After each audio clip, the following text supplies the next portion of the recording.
Hello everyone, I'm Chester44, also known as Falai, and welcome to this Let's Play of Pillars of Eternity.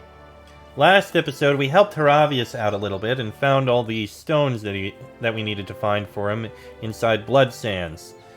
It gave him quite a bit to think about, but in order to finish his quest we need to get to Burial Isle. So we're going to try and find our way to there before we go in and pray to the gods. But first, we've got another district to look at, Oldsong. Let's see what we have in here. And here we are. Let's see. So we have Hylia's Shrine, Oldsong's Pass, Noonfrost, Burial Isle, Gallowayne's Maw, Hearthsong District, Hearthsong District. Okay, I guess we can start by going to Hylia's Shrine. Oldsong's Pass will probably take us up to where we need to go. Noonfrost is consumed in cold. That leads to Burial Isle. So, we'll take a look up along here. Take a look in Hylia's Shrine. Then, just unlock Oldsong's Pass. Then we'll head down, move into Noonfrost. Unlock Burial Isle. We'll head down, explore this area over on the sea. Then come around this way, take a look at whatever's over here. And then go and take a look at Gallowayne's Maw. Impressive as it is. Oh, missed something we can... There we go. The stone is pitted with the marks of ancient chisels and furred with moss. We can't stay down here. Someone must go to the nest eventually. Solid iron bars block a dark passage. They don't budge, and there doesn't seem to be any mechanism for raising them from the outside. Two wood elves, a man and a woman, wear colorful robes embroidered with a matching emblem, a winged egg. Apart from their clothing, they couldn't be more different. She folds her arms and continually scowls at the broken walls around them. He, on the other hand, mutters prayers, his shade-dappled face as tranquil as a cloudless sky. Just how are we supposed to worship the Sky Mother from among the weeds, hmm? This is a disgrace. Calm yourself. We should be grateful that she protected us from the winged terror. Besides, even here we have a visitor. This is the Temple of Hylia. You hear this, Wag? Relax, Anuin. I'm sure she meant nothing by it. Forgive my consort. She's been rather excitable of late. This is not, as you seem to recognize, our actual temple. It's merely a shrine we've set up, after this business with the dragon. Excitable? Of course I'm excitable. I am livid, and you should be too, Cosfath. There's a dragon in our goddess's sanctuary. If you'd listened to me in the first place, we could have called on the Fangs and sent them after the beast. But no, you advised caution. Now word spread that the dragon ate a few of our followers, and anyone willing to slay it wants an Anumfoth's ransom for the job. I told you a larger party wouldn't stand a chance. By the time the first half reached the top of the mountain, the second half would still be stuck in the pass. They'd be burned alive. Contrary to Anuin's suggestion, I am in favor of sending someone to kill the dragon. But I suggest a smaller party, and one willing to seek Hylia's blessing. I could go after this dragon. You could. What she means is that this is no mere drake, but a fully grown dragon, and one that has willingly moved into a populated area. You'll want every advantage at your disposal, including the blessing of the Sky Mother herself. I would suggest that you petition her directly at Ter Evron, if you haven't already. She points to a path on her right leading north and up a slope. You'd want to follow this path here. You'll pass through the North Weald, but the way up the mountain continues from there. It's near one of those big circles laid by the builders. Let me ask something else. Language is also sacred to our goddess. Something else you wish to speak of? I'd like to know more about Hylia. Why, she's the goddess of song, art, the sky, and maternity. She's gentle and brilliant, speaking to her followers in dreams, inspiration, and birdsong.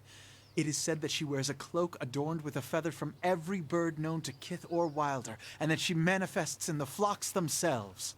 Aye, and in the screams of childbearing, which I can assure you is not so beauteous a thing. This is true, which is why midwives are widely considered clergy of Hylia, as are many artists and poets.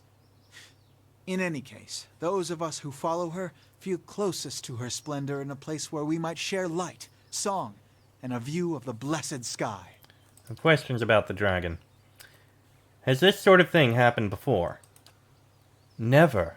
Our order would have started to resemble the fangs a long time, or our order would have started to resemble the fangs a long time ago. Perhaps there's a reason this has happened now. Let us be clear. You suggest that there's some misdeed in our midst, that we've committed a crime against our goddess, or some other, and received our just punishment.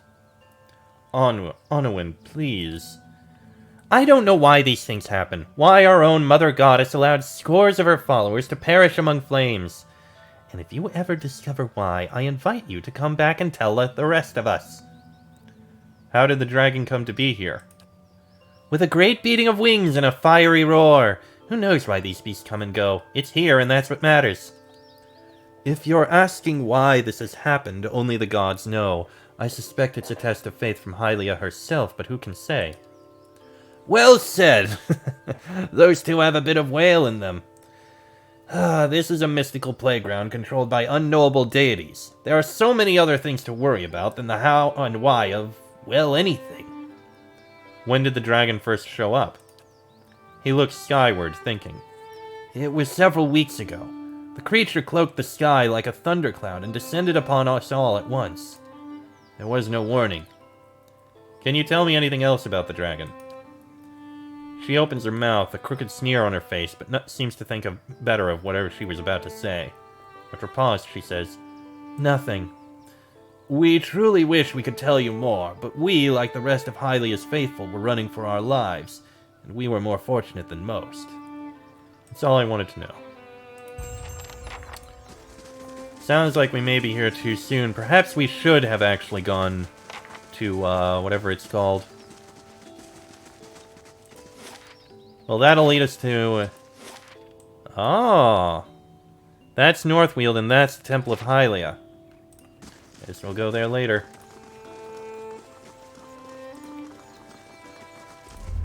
Oh! Well, something happened here.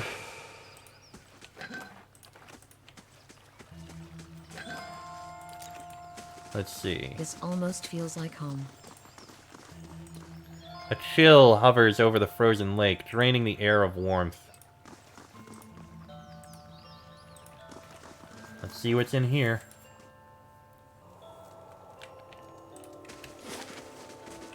Noonfrost.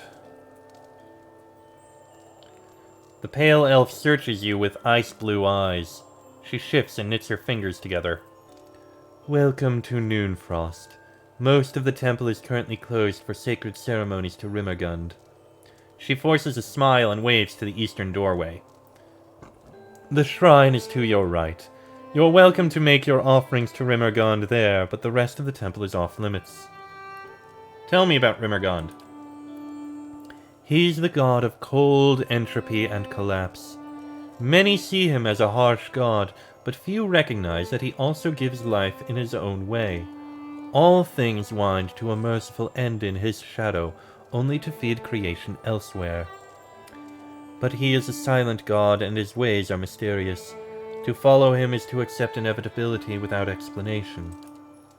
Her eyes dart between the two doors on either side of the room. If that's all, why is most of the temple closed? As I said, we're in the middle of sacred ceremonies. They're rather complex, and we don't permit outsiders to witness them. Others of my clan get rather touchy about them, which is why you should visit the shrine and take your leave.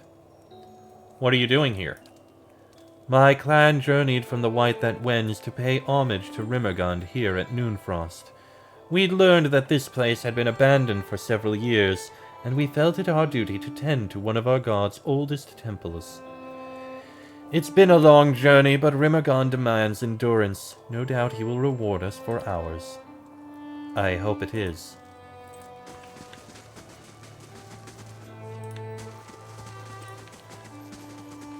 So the Rimmergund shrine is in here, I guess.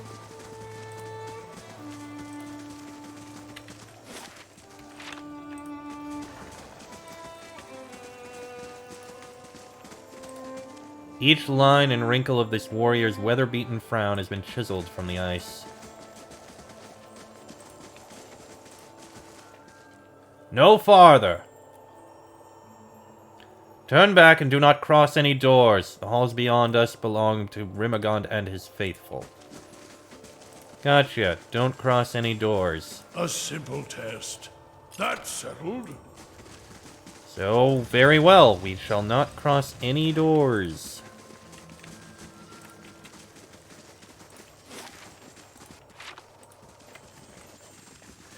This is probably a quest or something. Oh, what's this? The pages of this tome glisten under a thick layer of frost. And a door we cannot cross. Very well. Noon frost is closed to us. Alright, let's keep looking around then. They're obvious. Do people treat you badly? Because of how you look? Are you kidding me? My face looks like a cautionary tale about the dangers of wild animals, and I'm even shorter than other Orlans my age. People just like to heckle me. Don't ever let them. Be proud of who you are. They're the ones who should feel shame. Can't argue with that. Let's see, what else have we got? So this is the way... Alright. Builder's wisdom to you. A thin, ragged man stands waiting on the barge, leaning on the oar. A smile of greeting splits his weathered features. It has been a very long time since an outsider sought passage to the burial isle. What is this burial isle? It is a sacred place, for it sits upon the great works of the builders. There, by our ancestors, all our Anamfavs are laid to rest. Few go there, my friend. It is not a place where the living to walk. Is it dangerous? Those I bring to the island return the same way, or else not at all. It is home only to the dead. Spirits, shades of the builders remain, and watch over our Anamfatha. They are bound to the island and protect it fiercely. Take me across. Dorval inclines his head in acknowledgement. I will. Take care that you do not lose your footing. These waters have a fickle temper. Oh! So this is Burial Isle, then. So here we'd be able to deal with this. We'll come here later. For now, I say we finish looking through Oldsong. Let's head to the south here. Keep looking around. Delem. No one to please, no crowd to inspire, no furry maiden's kiss to spark my song's fire. What wouldn't I give for the old days to return? What brings you here? Salutations, Estremor, the Orland chirps in a sing-song voice. I am known as Delem, chanter of Oldsong. I trust you are enjoying the beauty of this sacred place. Are you the resident entertainer? I sing to entertain Oldsong's visitors, but alas, the crowds have thinned into little more than a trickle. The chill wind from Myrmidon's temple is driving people away. Now I sing, but nobody listens. My music is without purpose. But I know of a solution. A way for me to make my songs warm and passionate, countering Rimmergon's incessant chill. The Orland smiles and reaches out with a grasping motion. All I need are a few rare songbirds. I could eat them and absorb their musical energy. With that kind of musical prowess in my soul, I could sing a song that could bring back the merry crowds. You want to eat the songbirds. I don't think it works that way. The Orland stares at you dumbfounded before rolling his eyes and lecturing you. Eating the muscles of animal makes you stronger, right? And if you consume green stalks, do you not take on their pungent smell, even down to the water you pass? Just as one cannot sweat if one is parched, I cannot sing without a nourished soul. It's all very basic, but did your parents teach you nothing of the food-dropping cycle? Spare me your reasoning, I'll help. Splendid! For my song to be pitch perfect, I will need a tiam, a bird often found throughout Twin Elms, often in high tree nests, but some have been domesticated.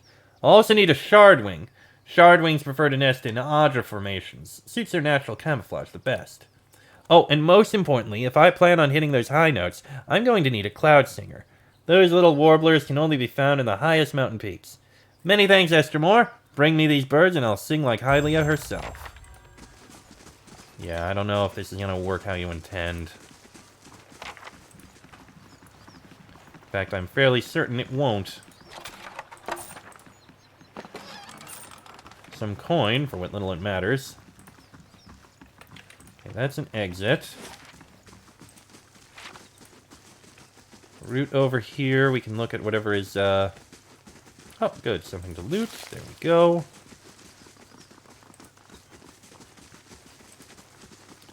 Urwa. Okay, there is someone over here. Who are you? Builder's wisdom to you. An Orlan woman stares at the sky with an air of deep contemplation. She occasionally puffs from a wooden pipe, blowing smoke into perfect rings. What stands before me? She wipes her lips with the back of her hand. Her teeth, uneven and pointy, are stained red. I do not see Esther Morin often. She picks the remains of an orchard root stuck in her gums. And believe me, I see many things. Perhaps you want to see them too, yes? She gestures behind her at an assortment of plants, roots, and files lying on the rug. Let me see what you got for sale. Nothing special. But thank you for the display. Okay. Grab that, and that appears to be all here, so this is all we have left. Gallowayne's Maw. Guess we can take a look, see if we find anything of note. Go grab that. Thank you. Just be glad we aren't going through the back door to this place. Yeah, noted.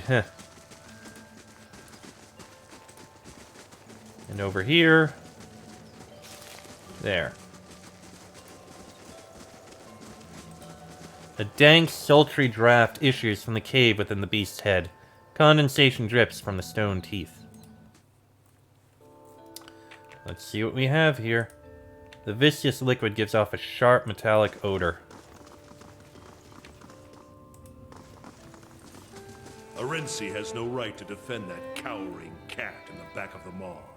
Then track her down and tell her yourself. Kareth, this is no place for sightseeing, even for you. The beasts of Gallowayne's Maw are dangerous, and now more than ever. A wiry elven man paces the cavern, his face etched with worry lines and his hand irritably thumping his hip. He looks up at you and sighs. What's wrong with the beasts? They won't fight.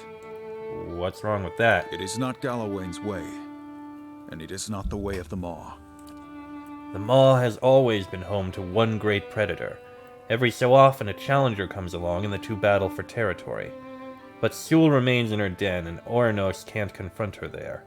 Now two mighty predators and their kin hunt from the same stock. It's thinning the herds, and it's thinning patience around here too. He resumes his pacing, and this waiting. It's not the deliberate, watchful waiting of a hunter lying in ambush. It's stagnation, tedium, hoping for something to happen. But I'm powerless to act. One half of the fangs will cry favoritism if I try to drag the lioness out myself. I'm an unbiased outsider, I could look into it. And a cunning one from the looks of you. No harm in letting you try, I suppose. Anything's better than this endless waiting. If you can somehow bring this to a resolution, these tensions will end. If not, well, the beast will make short work of you. He gives you a heavy iron key. We don't normally permit outsiders to venture into the Maw, but you understand that you do so at your own risk. And Sewell's lions are likely to attack intruders on sight. Still, perhaps you can coax her into fighting the bear. Do whatever you can to end the stalemate. I want to know about the two predators. There's never been a more cunning hunter than Sewell, but some say she's losing her edge. Oranos, on the other hand, is all edge, and many of our number think he's the rightful successor. Blood's simmering. It's going to boil over if a little doesn't spill soon. Would you favor Sewell or Oranos? I see both sides. Sewell's cunning is unmatched, but Oranos is the mightier of the two. Both embody traits prized by Gallowayne. This is Gallowayne's Maw. Yes, a den of beasts sacred to the Lord of the Hunt himself. Historically, the greatest predator of Air Glanfath has claimed the back of the Maw as its lair. Lately, however, there's been some dispute as to who should occupy that position.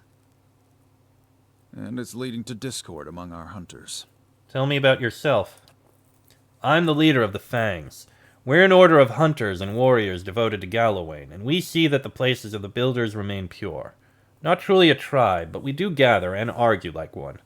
Our members come from all of the tribes, but most of us were born Three-Tusked Stelgar, Fisher Crane, and Keepers of the Stone, naturally. Where could I find Sewell? Straight at the back of the mall. He points down the halls on either side of him. You could get through either way, but mind where your feet step. The mall is a dangerous place, and Sewell's pride and our advocates are on the alert. Where is Oernos? Good question. Bear's out hunting right now, but he'll return soon. He's never gone for long. Come to see the great Oernos, Estremor? He's out for a hunt, but he'll be back. Unlike that lioness, he doesn't stay cooped up in here for long. Why can't Oernos go and fight the lioness? Because she holes up at the back of the maw, surrounded by her pride and the natural hazards of this place. It's not the proper way to meet a challenger. She's got to come out and face Oernos to keep her claim. Anyway, her prime is past. Putting that old beast down would be a mercy at this point. I could take care of Sewell. His calloused thumb makes a scraping noise against the blade of his axe. I hate to spoil the tradition of a big showdown, but if she retreats from her fight, then there's no point in waiting. Kill her and that'll be proof enough that she's not a fit champion. What are you doing here? We wait for the big confrontation, but the wait grows exhausting. While Sewell hides in the back of the maw, Oernos is denied his victory, and we're all denied the champion we deserve. Goodbye, then. Okay. The stones at the edge of the chasm are slick and beaded with moisture. The remains of a broken bridge, long collapsed, lead to a deep chasm. The other side of the bridge pierces through the mist at the far end of the chasm, hanging precariously over the steep fall. Examine the area. The broken stones of the bridge, weathered after centuries of disrepair, are scattered along the edge and side of the chasm. A thin mist rises from below. The stones are coated with slick green moss, making them impossible to grip safely. The wooden beams lodged between the stones on either side of the bridge seem sturdy enough to support your weight, however. We'll leave for now.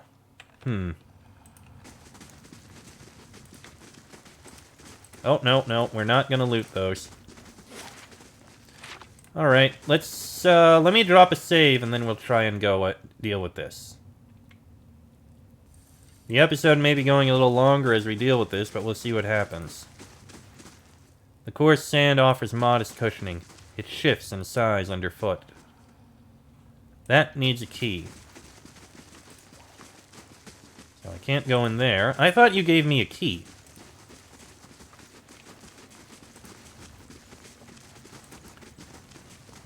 Destin. Oh, that's the person we spoke with, isn't it? Still looking around? Yep. Gallowayne's Maw Key. Okay, here we go.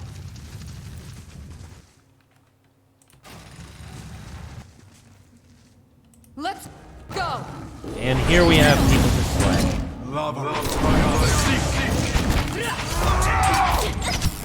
This shouldn't be too bad. See, not bad at all.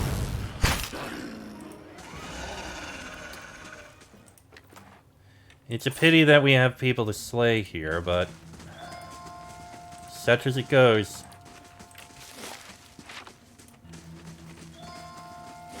What is this? That's the Oldsong district. Another way out. Interesting.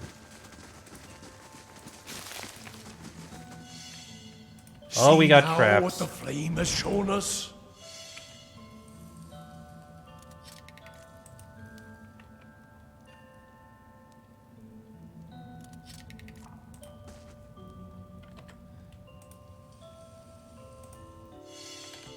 More traps.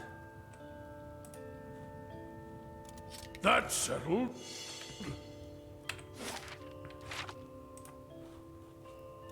That's settled.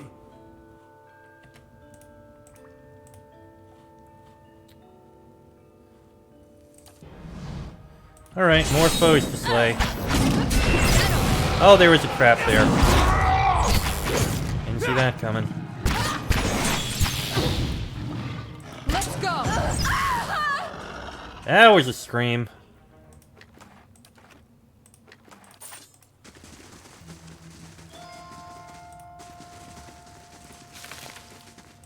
Let me guess, this is another way through? A thick, snarled tangle of dagger-sharp thorns and vines has grown across this passage. As you look on, the entire wall of vegetation begins to move, almost like it were breathing. Thick coils of vines twist and writhe across the gap with a quiet rustle of foliage. Examine the vines. Through the gaps in the twisting vegetation, you catch brief glimpses of what seems to be a wide circular chamber. From time to time, you catch sight of tawny hides, and the rustling of vines is briefly obscured by low growls. So that's the back room. Alright, loot this, please. Thank you.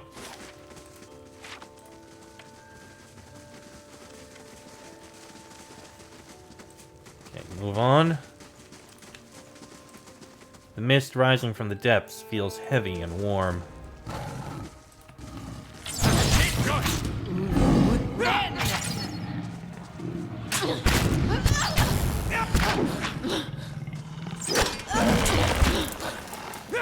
I guess there was a trap there that I didn't notice.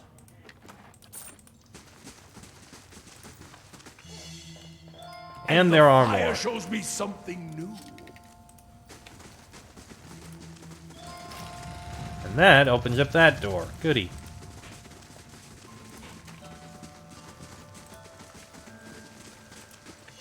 Oh, hello, trap. That's settled. There really are a lot of traps here.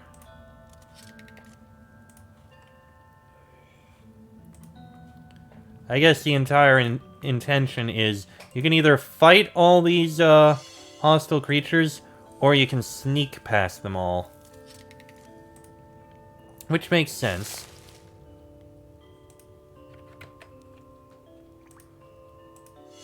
And the fire shows Ooh, me hidden something thing.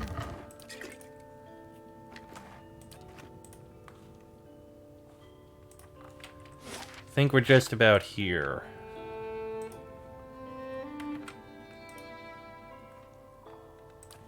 Yep, this is it. Alright. Let me drop a save before we try this. Alright, in we go.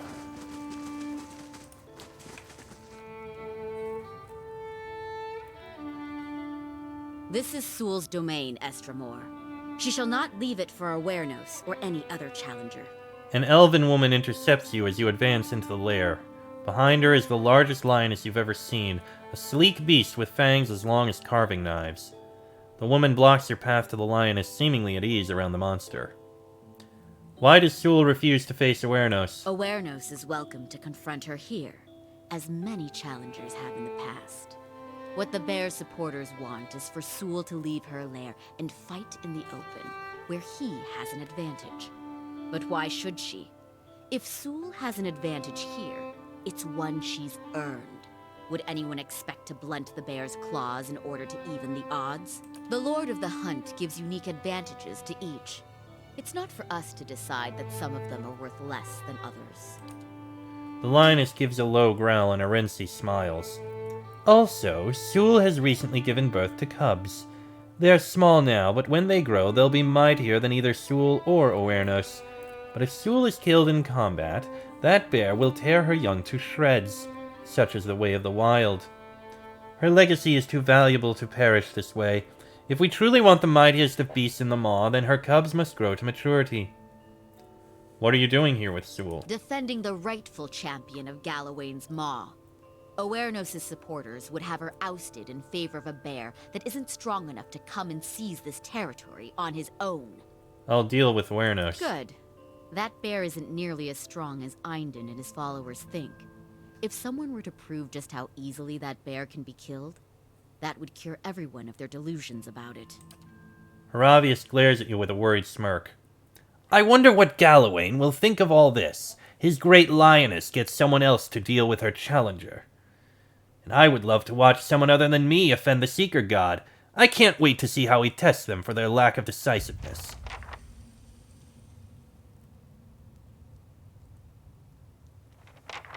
And it looks like he's here.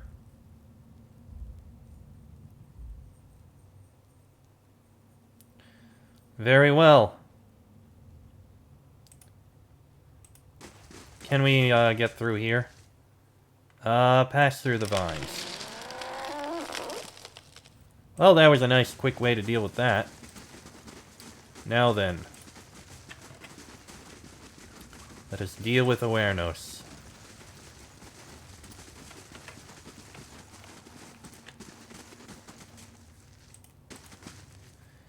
Too much waiting. Something's got to happen. Soon. Awareness isn't the rightful champion. If you stand on the side of that toothless old bag of bones, then you stand in my way. If Sewell is so weak, then why doesn't Awareness go after her? The dangers wouldn't stop a worthy warrior. Einden scratches his unruly beard. You claim truth. In my eagerness to see a new champion, my eyes missed what yours have seen. If Awareness is the true champion, he'll triumph despite his disadvantages, just like Sewell always has. I'll leave Awareness to his own fate, then.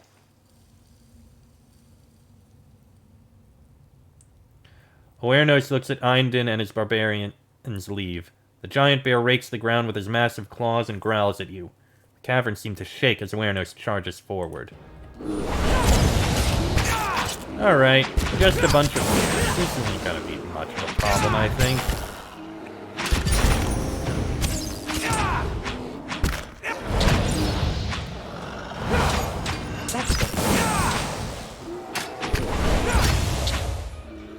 Let's go. And there we go, he's dealt with. We are exceptionally strong, are we not? Now, let's go tell her. I think we need to tell her. Do we need to tell her? No, we need to return to Deswin at the front. Okay, ignore that.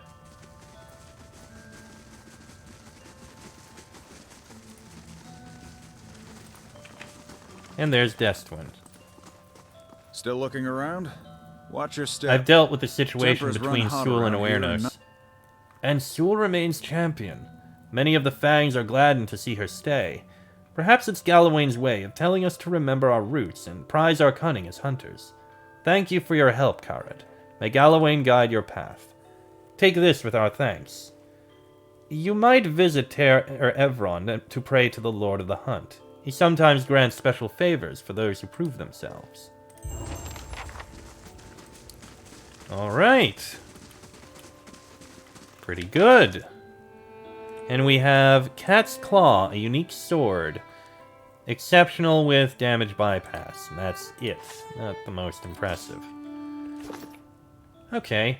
Major adventure completed. Huzzah. Anyway. With that, I am going to end this episode here. Next episode... It seems like a lot of these quests do involve us having to go to Ter Evron and getting missions done for the people, for the gods there. So I guess we'll probably have to. Very well. We will head to Ter Evron and see if we can get the quests for the gods from there. Then we'll go to other places and do some exploring. But that'll be in the next episode. So, until then, I am Chester44, also known as Falai. That is Laniara, Palagina, Haravius, Dorance, Aloth, and Sagani. This has been a Let's Play of Pillars of Eternity, and I shall see you all next time.